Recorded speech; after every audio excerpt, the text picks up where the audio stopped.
Someone offered me $100,000 to spend a week in Dogman territory and come back with proof. I survived, barely. But here's what they didn't tell me, and what you need to know. If you ever see scratch marks 9 feet up a pine tree, my name doesn't matter. If you're hearing this, it means the old man kept his word.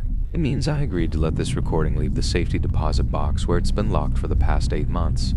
I leave the name out because I still have to walk into online forums where people read my breakdowns of disappearance cases in the national forests.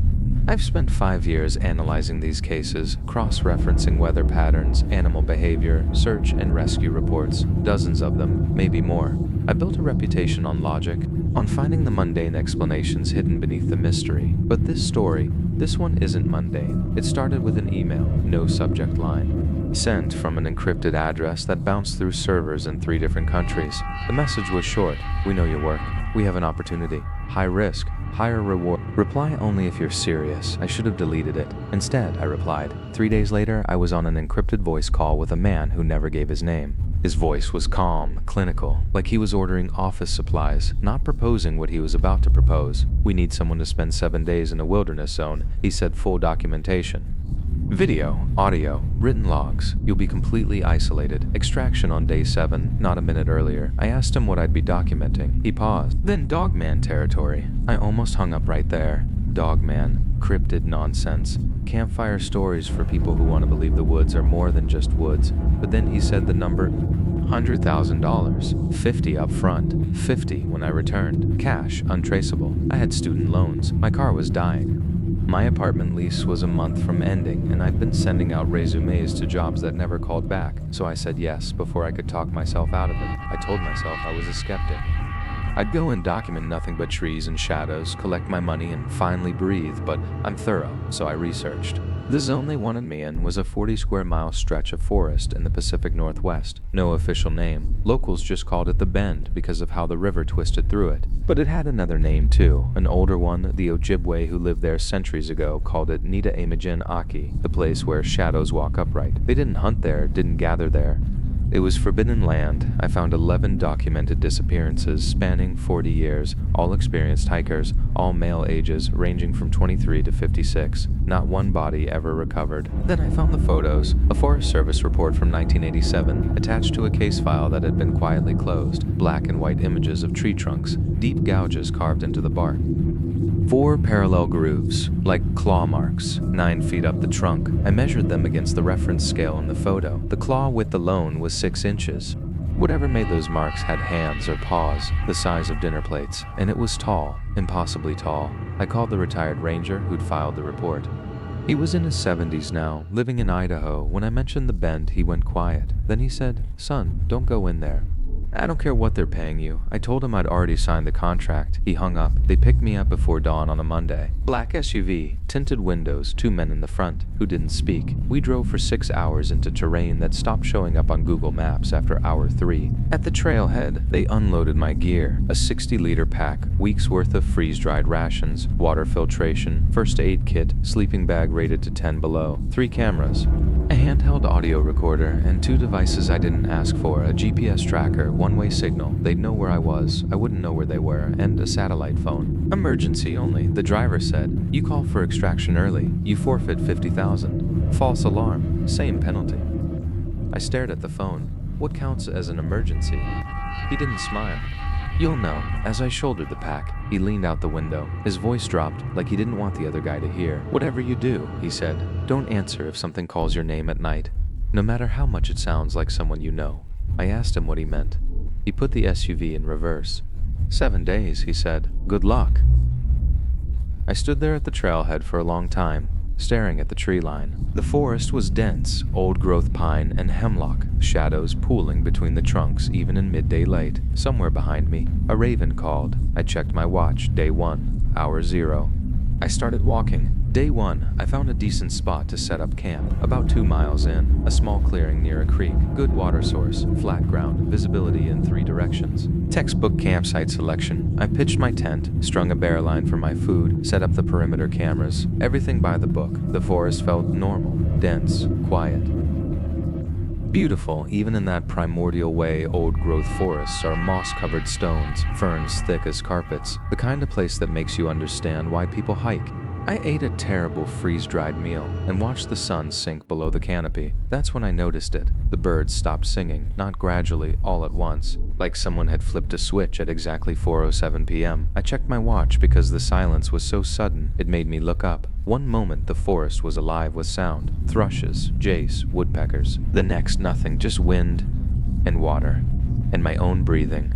I told myself it was normal. Diurnal cycle, birds roosting for the night, except it was still daylight.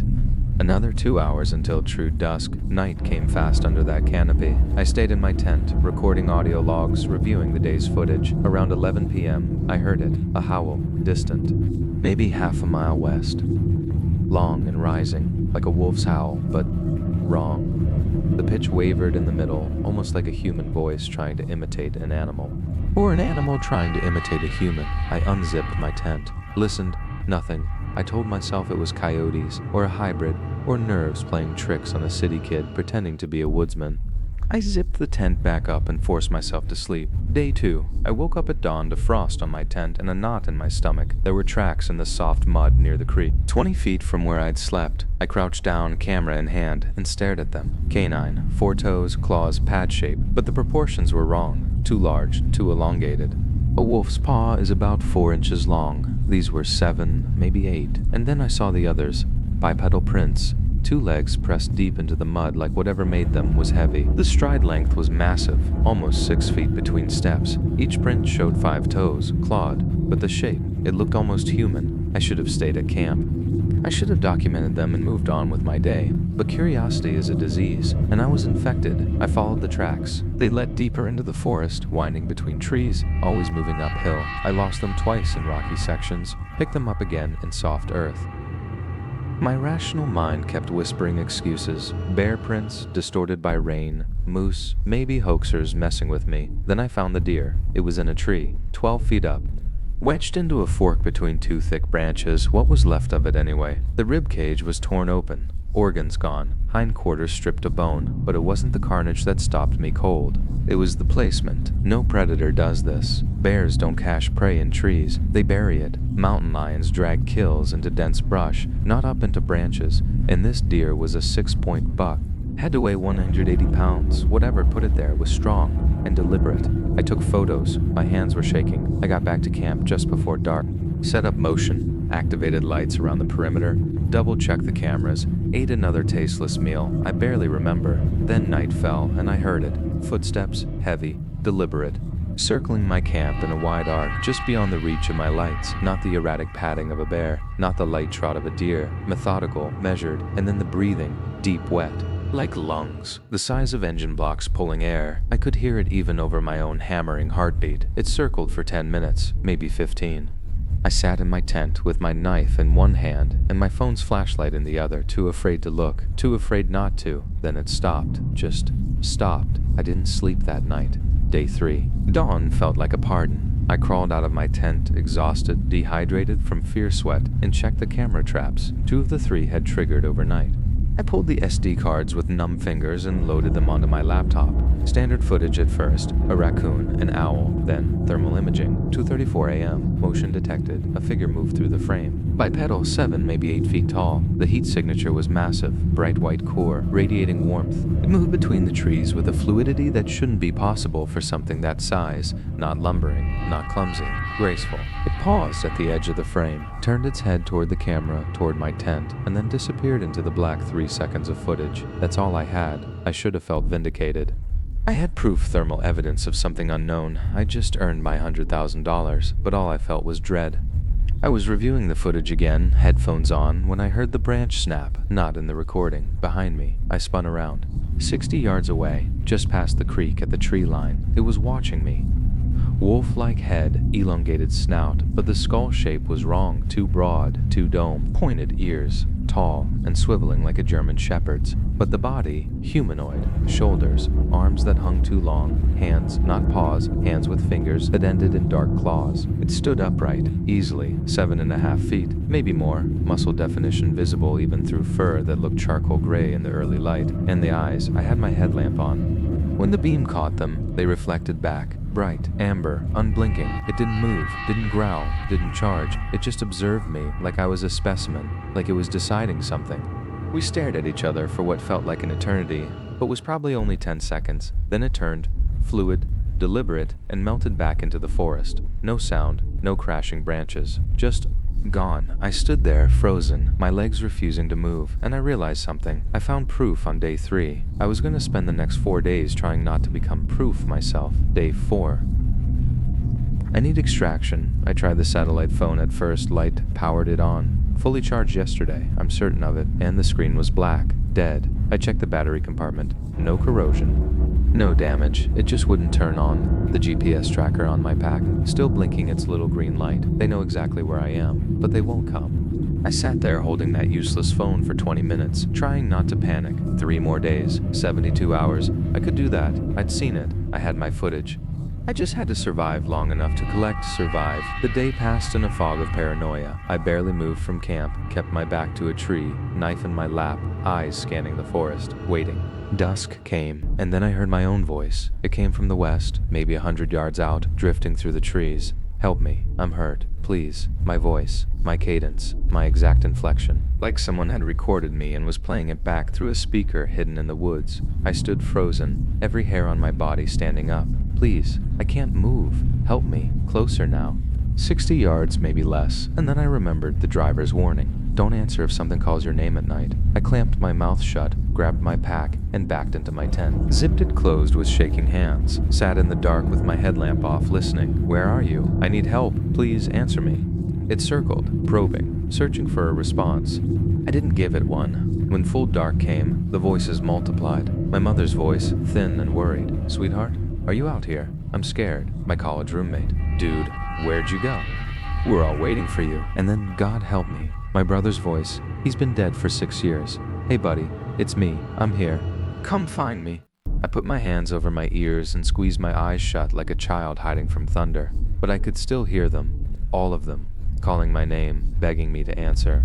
To come out. To follow. I didn't sleep again. Day 5, I'm being herded. The game trail I marked yesterday, the one I'd planned to use if I needed to move camp. It's gone. Not overgrown. Not hidden. Changed. The stones I stacked as markers were scattered.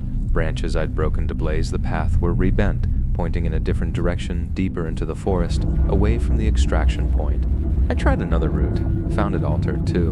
And another. They're corralling me, funneling me where they want me to go. Around midday, I found fresh scratch marks, 9 feet up a hemlock trunk.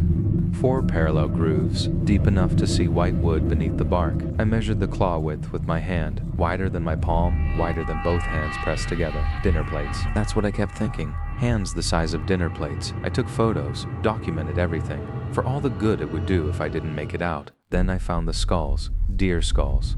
7 of them, arranged in a perfect circle around the base of an old-growth Douglas fir, not scattered by scavengers, not random, placed, each one facing inward, toward the tree. I stood at the edge of that circle and understood. This is a marker, a boundary, a warning. This is our land. They weren't hunting me. They were playing with me. Day 6. I couldn't stay at camp anymore. The psychological pressure was crushing me. Every sound was them. Every shadow was teeth. I had to move. Worst decision I ever made. I packed at dawn and started south, toward what I hoped was the extraction zone, kept my pace, steady, didn't run, tried to look like something that wasn't prey, and made it a mile before I heard them. Parallel movement, east side. Something large, pushing through undergrowth, matching my speed. Then west side, another one. They were pacing me. I stopped. They stopped. I moved. They moved. My hands went numb. This wasn't curiosity anymore. This was a hunt. I broke into a jog. Heard them speed up. Not running, just keeping pace. Effortless. Like they were toying with a mouse before the kill. Then I heard the third one behind me. They were coordinating. Pack hunting. I ran. Forget strategy. Forget looking big and loud. I ran. Branches tore at my face. My pack bounced against my spine. My lungs burned. I could hear them now. All 3. Closing the triangle. Herding me toward a clearing. Small. No cover. I looked up. There was a tree. Old oak. Low branches. I didn't think I just climbed. I got 15 feet up and clung to the trunk, gasping, looking down. They emerged from 3 different directions. 3 of them the one I'd seen on day 3. Charcoal gray, massive, and 2 others. one slightly smaller, rust-brown fur. The third was darker, almost black, with a scar running down its snout. They didn't charge the tree, they just gathered below, sitting, waiting, staring up at me with those amber eyes. Hours passed. The sun set, temperature dropped, my muscles cramped. I tied myself to the branch with paracord so I wouldn't fall if I passed out. Around midnight, the black one stood, and it started climbing. Not fast, not aggressive, methodical, one branch. Then another, claws finding purchase in bark, muscles rippling under fur, eyes locked on mine. It climbed to 10 feet, then 12, 3 feet below me. I pressed myself against the trunk, knife in my hand, knowing it was useless, and then it stopped, looked at me, tilted its head, like it was asking a question. Then it climbed back down. They stayed there all night, all three, just watching. When dawn broke, gray and cold and lifeless, they stood as one and walked back into the forest, single file, deliberate, unhurried. I didn't understand, I still don't. They could have killed me, but they didn't. It's day 6, hour 18. I have 30 hours left. I don't know if I'll make it day 7, hour 168. I climbed down from that tree at dawn and started walking. I don't remember much of it. My legs moved on autopilot. I was dehydrated, hadn't eaten in 2 days, couldn't keep anything down. Hypothermia from the night exposed in the tree had left me shaking so hard, I bit through my lip. I just kept moving toward the extraction coordinates. At exactly noon, 168 hours to the minute, I heard the helicopter. It landed in a clearing half a mile from where I collapsed. 2 men in tactical gear found me face down in the dirt. One of them checked my pulse, the other keyed his radio package secured. He's alive. The first guy looked down at me, and I swear to God he smiled. "You lasted longer than the last guy," he said. Last guy, I tried to ask what he meant, but my throat was too raw. They loaded me onto a stretcher, IV in my arm, before we even lifted off. I passed out somewhere over the tree line. I woke up in a private medical facility. No windows, no names on the staff badges. A doctor checked my vitals, handed me a clipboard with an NDA thicker than a phone book, and left without a word.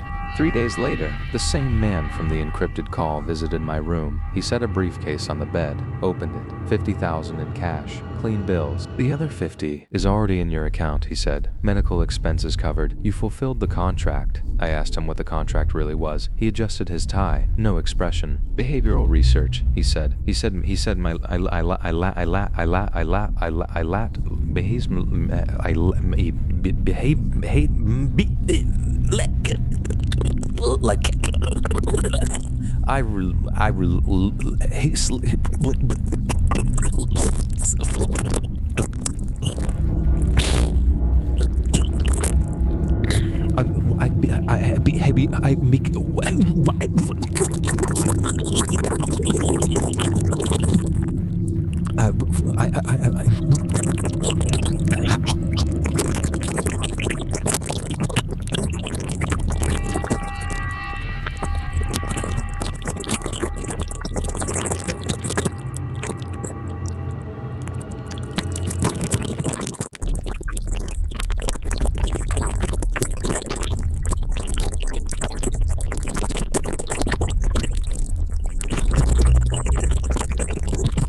many before me that's not relevant to? How many people have you sent into that forest? Long pause. He closed the briefcase. You're the fourth to come back, he said. Sign the NDA. I signed. What else could I do? 3 months later, I couldn't let it go. I took the money, paid off my debts, got a new apartment. But every time I closed my eyes, I saw those amber eyes staring up at me from the base of the tree. So I started digging. The client's name on the contract was a shell company, registered in Delaware, dissolved 2 weeks after my extraction. The payment came from an LLC, owned by another LLC, owned by a trust in the Caymans. Dead end after dead end until I found the pattern. 8 contractors, all former military. All hired through the same encrypted channels, all sent into remote wilderness zones across the Pacific Northwest over the last 6 years. 4 came back, 4 didn't. The footage I shot, the thermal imaging, the audio recordings, classified, seized under national security provisions I didn't know existed. I filed a Freedom of Information request. It was denied before I even hit send. That's when I understood they know. The government, private military contractors, someone in a black budget office buried so deep it doesn't have a name. They know these things exist. They're not investigating them, they're managing them. Studying them, using people like me to test behavioral responses. The creatures are contained to specific zones. Areas that are quietly kept off hiking maps, where rangers are told not to patrol after dark. Weird disappearances are written off as lost hikers and animal attacks. 11 disappearances in 40 years in the Bend alone. How many weren't hikers? How many were test subjects? That's why I'm telling you this, because people are still going missing, and someone needs to warn them. So here's what you need to know. I went back to my forum work. Still analyze disappearance cases. Still cross-reference data, but now I see the patterns they don't want you to see. I can't give you names. I can't give you locations. The NDA made sure of that, but I can give you this: if you see scratch marks 9 feet up a pine tree, turn around.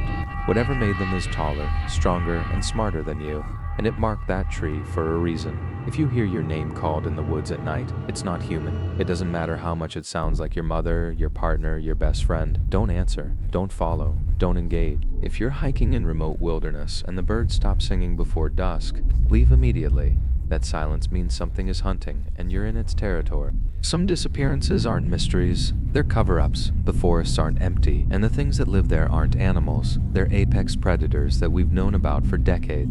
And the people in power have decided that keeping them secret is worth your life. This recording goes in a safety deposit box tomorrow. If you're hearing it, the old man I paid kept his word.